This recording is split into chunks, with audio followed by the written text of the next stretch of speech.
Hello students, कैसे हैं आप। हम केमिस्ट्री में चैप्टर 10 कंप्लीट कर चुके हैं। अब हम चैप्टर 11 में जिस टॉपिक का नाम है एल्कोहल, फिनॉल और ईथर। एल्कोहल, फिनॉल और ईथर चैप्टर पढ़ने के लिए आप हमारे जो नेक्स्ट वीडियो आ रहे हैं उन वीडियो के नोटिफिकेशन पाने के लिए आप अधिक से अधिक सब्सक्राइब करें और जो बगल में बेल आइकॉन्स की घंटी है उसको आप दबा दें। हम एल्कोहल, फिनॉल और ईथर, ये हमारा न्यू चैप्टर क्लास 12th का चैप्टर 11 में हम प्रवेश करने जा रहे हैं। पहले हम कुछ सम एग्जाम्पल्स हैं उनके IUPAC नाम और साधारण नाम सीखते हैं, क्योंकि जब हम ऑर्गेनिक केमिस्ट्री पढ़ते हैं तो हमें उन कंपाउंड्स का नाम ज्ञात करना ज़रूरी होता है। इसलिए उनके नाम को कैसे सीखते हैं, हम दो पद्धतियों से सीखेंगे और दोनों पद्धतियाँ हमसे बननी चाहिए। तो पहली पद्धति है IUPAC नाम और दूसरी पद्धति है साधारण नाम। IUPAC नामकरण की पद्धति, IUPAC एक संस्थालय है जो स्विट्जरलैंड के जेनेवा में उपस्थित है। वहाँ से ये नाम निर्धारित किए जाते हैं और उन नामों के नियमों को हम सीखकर नामकरण करते हैं। देखिए यहाँ पर हम सबसे पहले एल्कोहल की बात करेंगे। हम एल्कोहल का क्रियात्मक समूह, एल्कोहल का क्रियात्मक समूह OH, आप इसे हाइड्रोक्साइड और IUPAC नेम में इसे OH ऑल कहेंगे। IUPAC नेम में इसे ऑल कहेंगे, ऑल OH को। देखें हमें किन किन हाइड्रोकार्बन्स की आवश्यकता पड़ेगी एल्कोहल के नामकरण के लिए, और सबसे बेसिक चीज़ें हमें क्या याद रखना ज़रूरी है ताकि हम IUPAC नाम कर सकें। सबसे पहले हमको याद रखना ज़रूरी है मेथेन का सूत्र CH4, एथेन का सूत्र C2H6, प्रोपेन इसका सूत्र है C3H8, butane C4H10, pentane C5H12, hexane C6H14, heptane C7H16, octane C8H18, नोनेन C9H20, decane कहें या डोकेन भी किसी बुक में राइट हुआ करता है, C10H22। ये फार्मूला आपको याद रखना है, ध्यान रखना है। Meth, eth, prop, but, pent, hex, hept, oct, ये सब रूट वर्ड होते हैं। हमें केमिस्ट्री के ऑर्गेनिक नॉमेनक्लेचर के लिए रूट वर्ड ध्यान रखने पड़ते हैं। अर्थात जब एक कार्बन हो उसे हम मेथ कहें, 2 कार्बन हो उसे हम एथ कहेंगे, 3 कार्बन हो उसे हम प्रोप कहेंगे, 4 कार्बन हो उसे हम ब्यूट कहेंगे, 5 कार्बन हो उसे हम पेंट कहेंगे, 6 कार्बन हो उसे हम हेक्स कहेंगे, 7 कार्बन हो उसे हम हेप्ट कहेंगे, 8 कार्बन हो उसे हम ऑक्ट कहेंगे, 9 कार्बन है उसे हम नॉन कहेंगे, और यदि 10 कार्बन वाला श्रृंखला है तो उसे हम डेक कहेंगे। आप इस रूट वर्ड को पूरी तरह से कंठस्थ कर लीजिए। इसके बाद ये हाइड्रोकार्बन है, इनका सूत्र ध्यान रखिए। अब देखिए एल्कोहल से हम जोड़कर कुछ कंपाउंड बनाते हैं, उनके 2 नाम, एक साधारण नाम और एक IUPAC नाम भी हम सीखेंगे। एल्कोहलों के IUPAC नाम और साधारण नाम कुछ सूत्र को जोड़ने के बाद हम सीखते हैं। यहाँ पर मैंने जो IUPAC नाम लिया है उस IUPAC का फुल फॉर्म है international union pure and applied chemistry. जब हम केमिस्ट्री से संबंधित कोई भी चीज़ें बात करते हैं तो ये IUPAC एक संस्था है जो संपूर्ण चीज़ों को एकत्रित करके उस पर एक क्लियरिफाइड अनाउंस्ड करती है जिसे हमको पढ़ना पड़ता है। तो ये जो संस्थालय है, ये जो संस्था है, ये जेनेवा में है और वहाँ से समस्त साइंटिस्टों के माध्यम से जो चीज़ें डिफाइन कर दी जाती हैं, जो चीज़ें या बुक में प्रिंट कर दी जाती हैं, उन्हें हमको पढ़ना पड़ता है। तो ये है IUPAC। नाम कैसे बनते हैं वो हम एल्कोहल की श्रेणियों में हम पढ़ते हैं। देखें, मेथेन से यदि हम देखते जाएं, मेथेन है CH4। अगर हम एक हाइड्रोजन कम कर देंगे तो ये बन जाएगा मेथिल एल्किल समूह। इसे हम एल्किल समूह कहेंगे। ध्यान रखेंगे, एल्किल समूह क्या है? जब हाइड्रोकार्बन या एल्केन से एक हाइड्रोजन रिड्यूस हो जाता है तो एल्किल प्राप्त होता है। तो ये एल्केन श्रेणी में है और ये एल्किल को हम कैपिटल R से रिप्रेजेंट करेंगे। देखें, CH4 से एक हाइड्रोजन कम हुआ, इसका नाम हुआ मेथिल। अगर हम एथेन लें, इसका सूत्र C2H6 लिखा हुआ है। अगर हम इससे एक हाइड्रोजन कम कर दें तो ये प्राप्त होगा एथिल। आप देखें यहाँ पे सूत्र लिखा हुआ है C2H6, एक हाइड्रोजन कम कर देंगे तो बन जाएगा एथिल। ऐसे ही अगर प्रोपेन से, तो मैं ये श्रेणी कुछ ठीक नीचे यहाँ पे लिख रहा हूँ, देखें, प्रोपिल। तो अब एल्किल श्रेणी अर्थात -H, एल्केन से एक हाइड्रोजन कम करने पर हमको प्राप्त होता है एल्किल। तो प्रोपिल, इसका सूत्र वहां से देख लें, C3H8। तो यहाँ पे हो जाएगा एक हाइड्रोजन कम करने के बाद C3H7 ब्यूटिल। तो हमें एल्केन और एल्किल की श्रेणियां याद करनी होंगी। C4H9 पेंटिल का सूत्र देखें, पेंटेन से एक हाइड्रोजन कम करने के बाद हमें प्राप्त होगा C5H11, ये सूत्र हुआ पेंटिल। हेक्सिल का सूत्र C6H, वहां पर देखें आप 14 है, एक हाइड्रोजन कम हो जाएगा 13, तो ये हेक्सिल का सूत्र हेप्टिल।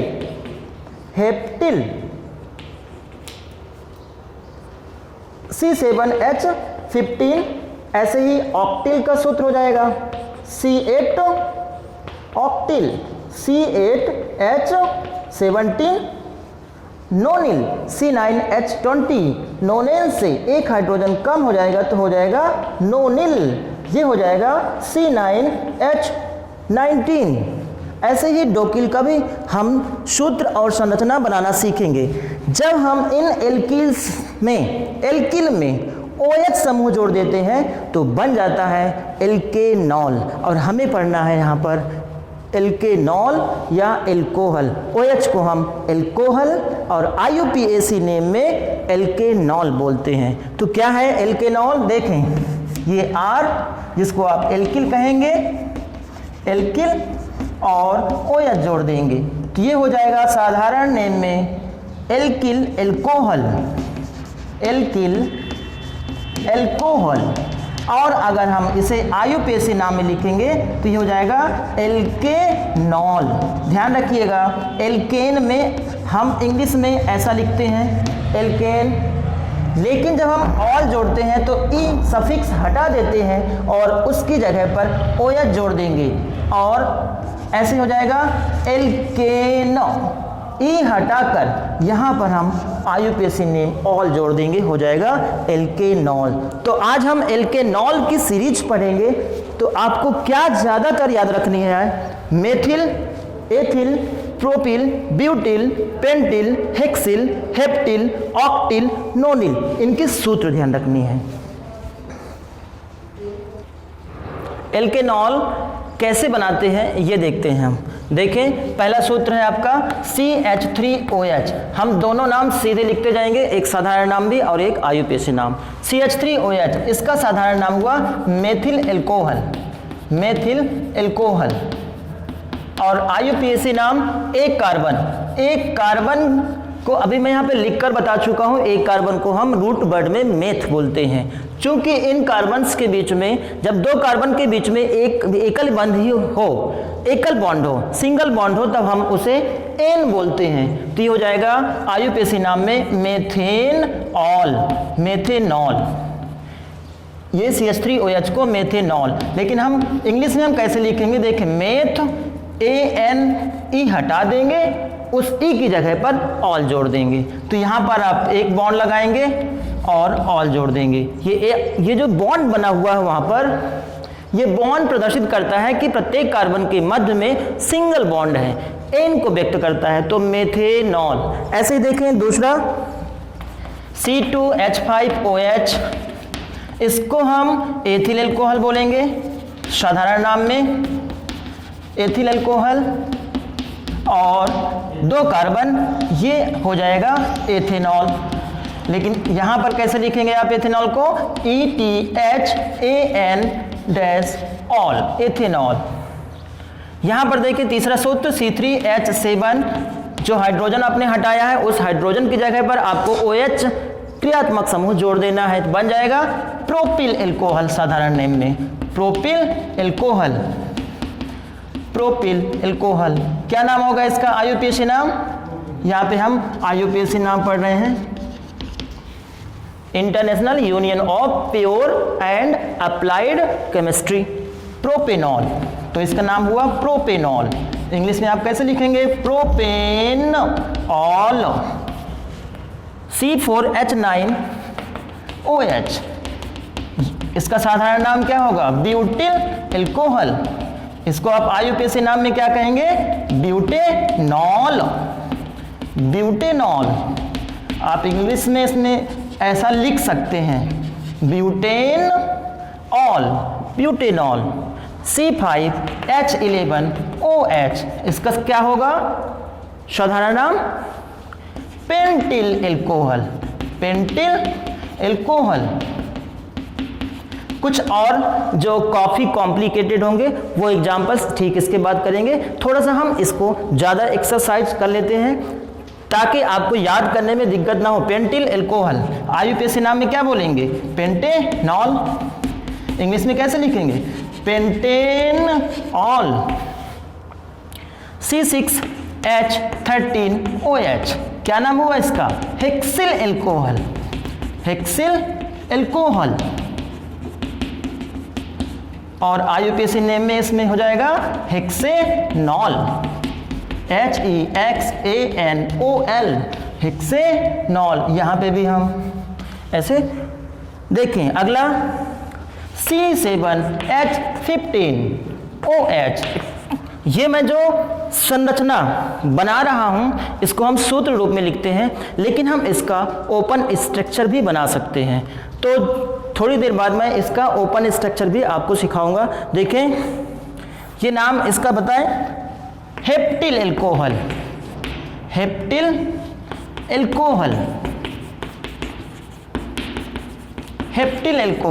इसको हम IUPAC नेम में हेप्टेनॉल बोलेंगे। इंग्लिश में हम इसको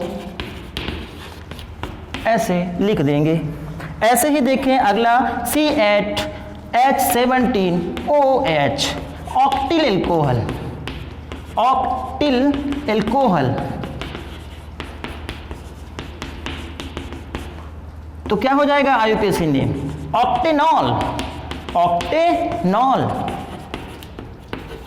ऑक्टेनॉल। ऐसे ही नोनिल अल्कोहल के लिए सूत्र बनाएंगे C9H19OH, इसका नाम साधारण नाम नोनिल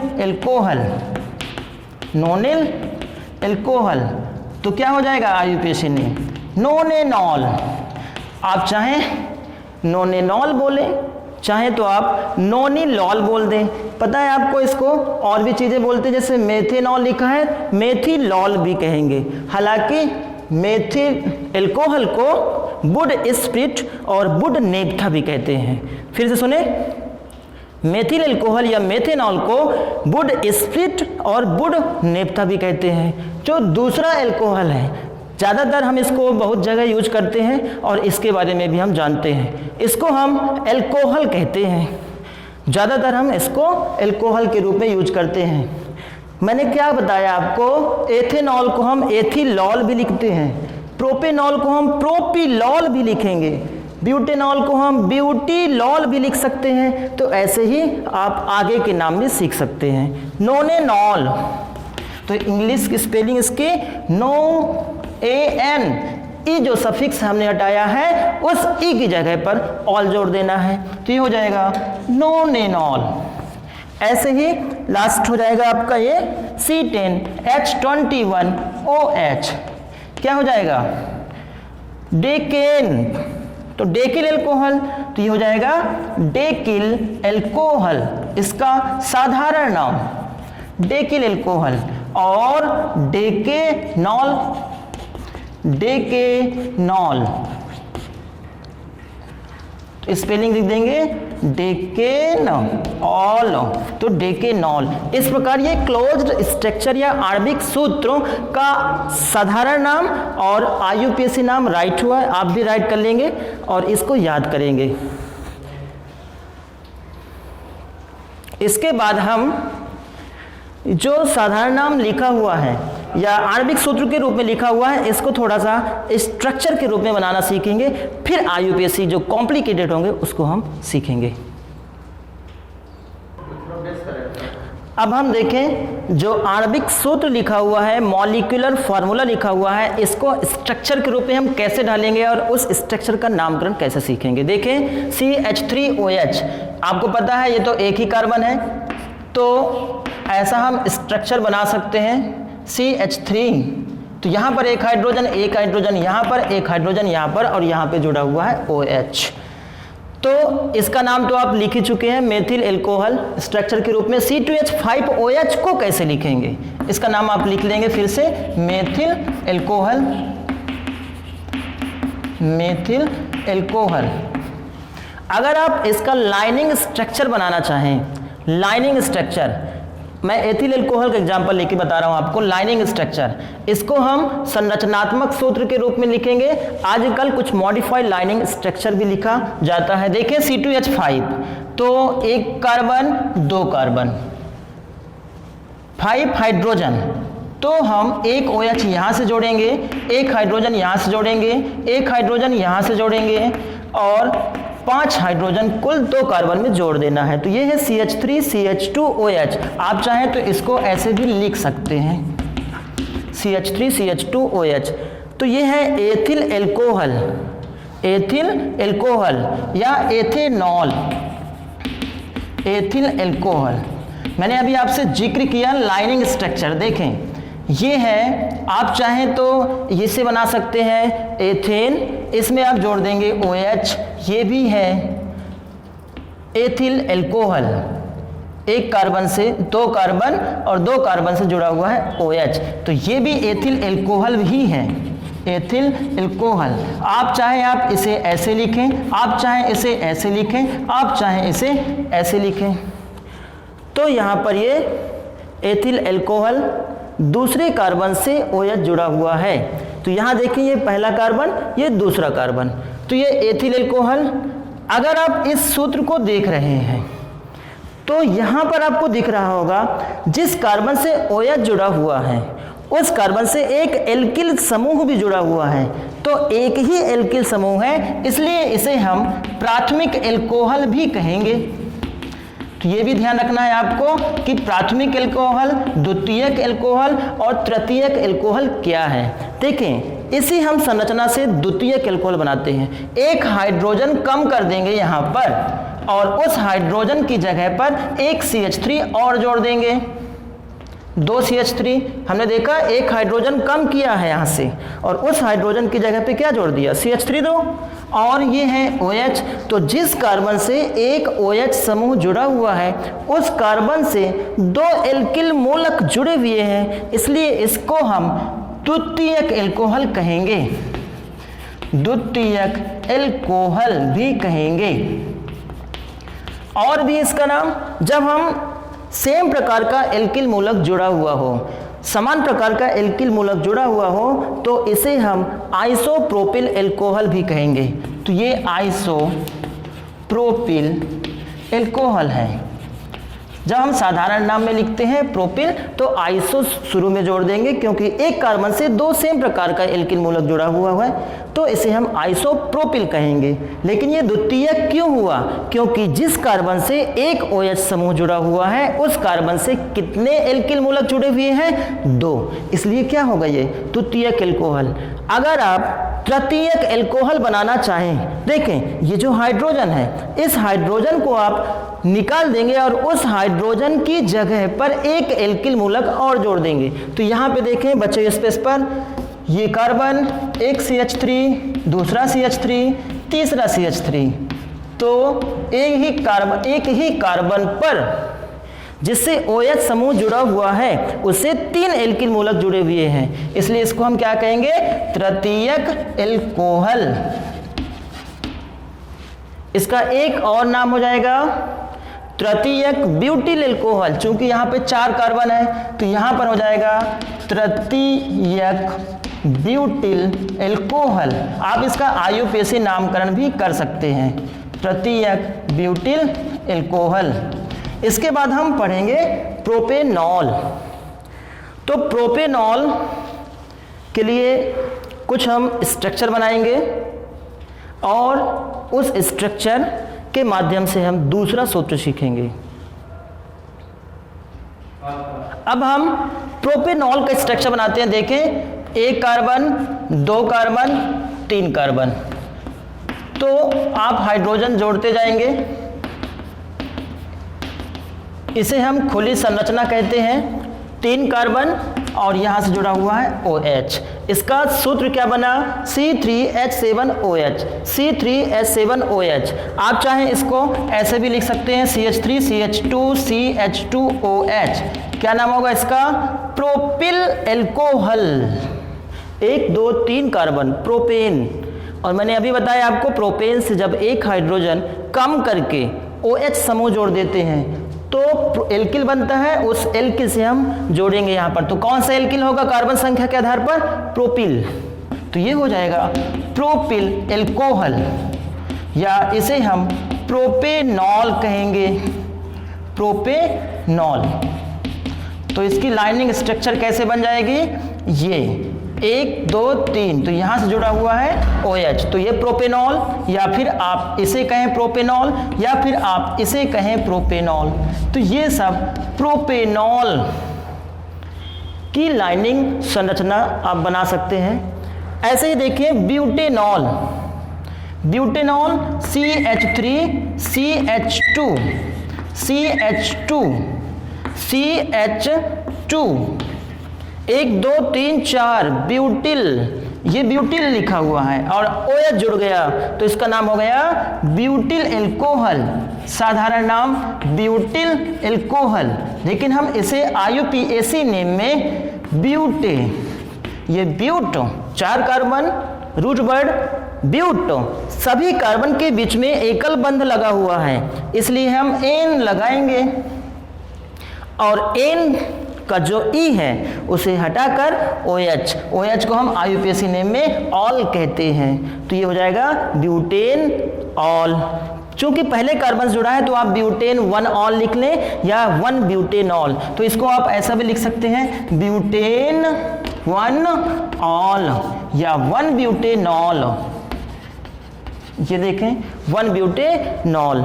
आप इसे ब्यूटेनॉल को कैसे लिख सकते हैं? देखें लाइनिंग स्ट्रक्चर 1 2 3 4, ये ब्यूटेनॉल का लाइनिंग स्ट्रक्चर है। तो इसी प्रकार आप प्रोपेनॉल देखें, यहां पर प्रोपेनॉल, ये प्रोपेनॉल कितने कार्बन होंगे? 5 कार्बन, ये 4 और ये 5 कार्बन, यहां से OH जुड़ा हुआ है प्रोपेनॉल। इसको हम प्रोपेनॉल IUPAC नाम में और साधारण नाम 1 2 3 4 5 प्रोपिल एल्कोहल, तो आप इसे प्रोपिल एल्कोहल भी लिख सकते हैं, प्रोपिल एल्कोहल। ऐसे ही आप hexyl alcohol, heptyl alcohol, octyl alcohol की संरचना बनाना सीख सकते हैं। कॉम्प्लिकेटेड कुछ एग्जाम्पल और इसके बाद हम देखते हैं। देखें कुछ असाधारण यौगिकों के IUPAC नाम और सीखते हैं अल्कोहल के। यहाँ पर देखें ये पहला नंबर CH3 चारों तरफ कार्बन से बना हुआ जुड़ा हुआ और OH, इसका IUPAC नाम सीखते हैं। तो सबसे पहले हम लंबी से लंबी कार्बन की श्रृंखला बना लेते हैं और फिर अंकन करते हैं। तो अंकन हम यहाँ से करें या फिर यहाँ से करें, बराबर जगह पर है तो यहीं से कर देते हैं 1 2 3। आप देखें अधिक से अधिक लंबी कार्बन श्रृंखला प्राप्त हुई है प्रोपेन की, पर दूसरे कार्बन से एक पार्श्व श्रृंखला जुड़ी हुई है, वो है मेथिल। तो इसका नाम हो जाएगा 2 से जुड़ा है मेथिल। देखें 2 मेथिल। और अधिक से अधिक लंबी कार्बन श्रृंखला वो है प्रोपेन। चूंकि प्रत्येक कार्बन के बीच में एकल बंध जुड़ा हुआ है इसलिए N शब्द बोलेंगे प्रोपेन, और दूसरे से जुड़ा हुआ है ऑल, तो यह है प्रोपेनॉल। तो इसका IUPAC नेम हो जाएगा 2 मेथिल प्रोपेन 2 ऑल, दूसरे से ऑल जुड़ा हुआ है। ऐसे यहां पे देखें 2 कार्बन है, 2 कार्बन एथेन, तो ये हम ऐसा लिख देंगे एथेन, दोनों कार्बन से OH जुड़ा हुआ है, तो 1 2 डाई ऑल, 1 2 2, 1 और 2 कहीं से भी करें, 2 जुड़े हैं तो डाई 2 OH और OH को हम ऑल कहेंगे। तो ये है, इसको ग्लाइकॉल कहते हैं, ग्लाइकॉल या एथिलीन ग्लाइकॉल। देखें यहां पर इसको हम ग्लिसरॉल कहेंगे या फिर प्रोपेन। 1 से जुड़ा है, 2 से जुड़ा है, 3 से जुड़ा हुआ है OH, तो प्रोपेन 1 2 3 ट्राई ऑल, तो ये हो जाएगा प्रोपेन। देखें प्रोपेन 3 कार्बन 1 2 3 3 जुड़े हैं तो ट्राई ऑल, इसका नाम हो जाएगा ग्लिसरीन या ग्लिसरॉल, तो ये है ग्लिसरॉल। अब आप देखें चौथे एग्जाम्पल पर 1 2 3 4 5, अधिक से अधिक लंबी कार्बन श्रृंखला 5, और आप OH से नजदीक वाले जगह पे अंकन शुरू करेंगे जहां से OH जुड़ा हुआ है, नजदीक जुड़ा हुआ है, तो यहां से अंकन शुरू कर देंगे 1 2 3 4 5, 5 कार्बन अधिक लंबी कार्बन श्रृंखला प्राप्त हुई। आप चाहें तो आप कुछ इस तरीके से बना सकते हैं। देखें तीसरे नंबर पर मेथिल जुड़ा हुआ है, 3 मेथिल पेंटेन, 5 कार्बन तो पेंटेन, और दूसरे कार्बन से जुड़ा है ऑल, तो ये हो जाएगा पेंटेन ऑल। ऐसे ही आप देखें 5वें नंबर का एग्जाम्पल, एक यहां से अंकन शुरू करेंगे, दूसरा तीसरा, क्यों यहां से, क्योंकि वहां से OH समूह नजदीक है इसलिए 3 कार्बन अधिकतम लंबी कार्बन श्रृंखला प्राप्त हुई, ये हो जाएगा प्रोपेन। चूंकि तीसरे कार्बन पर ब्रोमीन जुड़ा हुआ है, जब भी हम उसको पफिक्स के रूप में यूज करते हैं, पूर्व लग्न के रूप में यूज करते हैं, तो ब्रोमीन हो या आयोडीन हो उसको हम ब्रोमो, आयोडो, फ्लोरो आदि उच्चारित करते हैं। तो देखें तीसरे नंबर पर तीसरा अंक लिखेंगे, ब्रोमीन को हम ब्रोमो लिखेंगे, प्रोपेन 1 ऑल, क्योंकि पहले ही कार्बन पर OH जुड़ा हुआ है।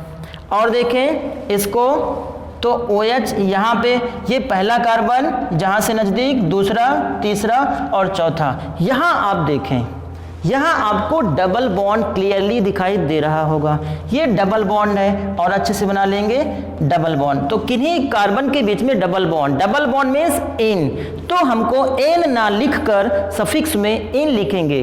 तो देखें कितने कार्बन, 4 कार्बन, ब्यूटो, चौथे कार्बन से इन जुड़ा हुआ है और दूसरे कार्बन से ऑल जुड़ा हुआ है। तो इस बार हम एन नहीं लिखते हैं क्योंकि यहाँ पर 2 कार्बन के बीच में डबल बॉन्ड है और डबल बॉन्ड को हम इन बोलते हैं। तो कौन से नंबर पर, चौथे कार्बन पर इन, तो इसका नाम हो जाएगा ब्यूट 4 इन 2 ऑल। यहाँ पर देखें 1 2 3 4। दूसरे नंबर पर OH जुड़ा हुआ है तो ये हो जाएगा ब्यूटेन टू ऑल। तो यहां लिख रहा हूं नीचे ब्यूटेन टू ऑल। देखिए 1 2 3 4 तो ये हो जाएगा ब्यूटेन 2 से जुड़ा हुआ है दूसरे नंबर पर, तो ब्यूटेन टू ऑल। कुछ और देखें एग्जाम्पल, यहां पर डबल बॉन्ड, तो यहां से अंकन शुरू करेंगे क्योंकि OH इधर से नजदीक है, तो 1 2 3 4। चौथे नंबर पर डबल बॉन्ड जुड़ा हुआ है तो इसका नाम हो जाएगा ब्यूटीन 4 टू ऑल। इसको भी हम क्या लिख सकते हैं, ब्यूट 4 से जुड़ा है इन, या हम 3 लिखें यहां पर। अगर अंकन यहां शुरू करते हैं तो अंक हम उसको देंगे जो डबल बॉन्ड से नजदीक हो। 3 और 4th में 3 नंबर पर डबल बॉन्ड जुड़ा हुआ है। एक और एग्जाम्पल कुछ इसी तरीके से आप यहां पे देख रहे होंगे, तो यहां पे आप 3 4 ना लिखकर आप 3 ही लिखेंगे, क्योंकि 3 और 4 में से जिसमें सबसे पहले डबल बॉन्ड जुड़ा होता है उस अंक को यहाँ पे राइट करते हैं। तो यहाँ पर आप सुधार लीजिएगा। ऐसे ही यहाँ पर एक दूसरा एग्जाम्पल, तो ये ब्यूट 3 इन और 2 से जुड़ा हुआ है ऑल, तो ये हो जाएगा ब्यूट 3 इन टू ऑल, 2 से जुड़ा हुआ है OH। ऐसे देखें यहाँ पर, यहाँ डबल बॉन्ड नहीं है बल्कि ट्रिपल बॉन्ड है, और ट्रिपल बॉन्ड को हम आइन कहते हैं। सिंगल बॉन्ड को एन, डबल बॉन्ड को इन और ट्रिपल बॉन्ड को आइन कहते हैं। तो यहाँ पर देखें अंक यहीं से लिखेंगे 2 3, यहाँ से क्यों, क्योंकि आपको नजदीक OH यहाँ से दिखाई दे रहा है। तो कितने कार्बन, 3, तो ये हो जाएगा प्रोपो। दूसरे नंबर पर क्या जुड़ा है, आइन, प्रोप 2 आइन, और 1 से जुड़ा हुआ है ऑल, तो ये हो जाएगा प्रोप 2 आइन। दूसरे नंबर पर ट्रिपल बॉन्ड तो आइन। ऐसे ही यहां पर देखें 1 2 3 4, तो ये हो जाएगा ब्यूटेनॉल, ब्यूटेनॉल। क्यों, क्योंकि यहाँ पर 4 कार्बन और चौथे कार्बन से, या हम इसे ब्यूटेन 1 ऑल भी कहेंगे, पहले ही कार्बन जुड़ा हुआ है OH। यहाँ पर देखें कुछ ये लाइनिंग स्ट्रक्चर ऑफ एल्कोहल, कहां से अंकन शुरू करेंगे, 1 2 3 4। अगर आप यहां से शुरू करते हैं अंकन तो ये 4th पोजीशन पर OH जुड़ा हुआ है, 1 2 3 4। लेकिन यदि आप अंकन यहां शुरू करते हैं तो 1 2 3 पर पोजीशन जुड़ा हुआ है, तो जिस पोजीशन से नजदीक जुड़ा होगा OH वहां से आप अंकन शुरू कर देंगे। तो यहां पर देखें 1 2 3 4 5 6, अधिकतम कार्बन श्रृंखला 6, तो इसका नाम हो जाएगा हेक्सेन 3 ऑल, तो ये हो जाएगा हेक्सेनॉल। तो आप ऐसे लिख सकते हैं हेक्सेन 3 से जुड़ा है 3 ऑल, लेकिन इंग्लिश में कैसे लिखेंगे, हेक्सो एन, एकल बंद सभी कार्बन के बीच में एकल बंद लगाएंगे, और तीसरे कार्बन से जुड़ा हुआ है, तो तीसरा कार्बन क्या जुड़ा हुआ है OH, उसको हम क्या लिखेंगे, ऑल। तो इस प्रकार लाइनिंग स्ट्रक्चर का नामकरण आप सीख सकते हैं। अगर आप कुछ इस तरीके से वीडियो और सीखना चाहते हैं तो हमारे इस वीडियो को सब्सक्राइब करें और नोटिफिकेशन पर जाके आई बेल की घंटी दबा दें। आज हमने सीखा नॉमेनक्लेचर ऑफ एल्कोहल या एल्केनॉल। तो ये एल्केनॉल की कुछ श्रेणियां थी जिसमें सभी जितने भी सूत्र या संरचना सूत्र या आणविक सूत्र या लाइनिंग सूत्र आपने सीखा है ये सब मोस्ट है। अब हम फिनॉल का नामकरण, जो फिनॉल से संबंधित नॉमेनक्लेचर होगा उसे हम अगले वीडियो पर देखेंगे, और इसके ठीक अगले वीडियो पर method of preparation of alcohol, phenol और ईथर, एल्कोहल, फिनॉल और ईथर बनाने की विधियां सीखेंगे, और इसके बाद हम उसके केमिकल प्रॉपर्टीज पे आएंगे। तो आज तक इसी को हम बार बार अभ्यास करें और आप लोग बराबर नोट्स प्रिपेयर करें और रिवाइज करते रहें। आप सबको बहुत बहुत शुक्रिया।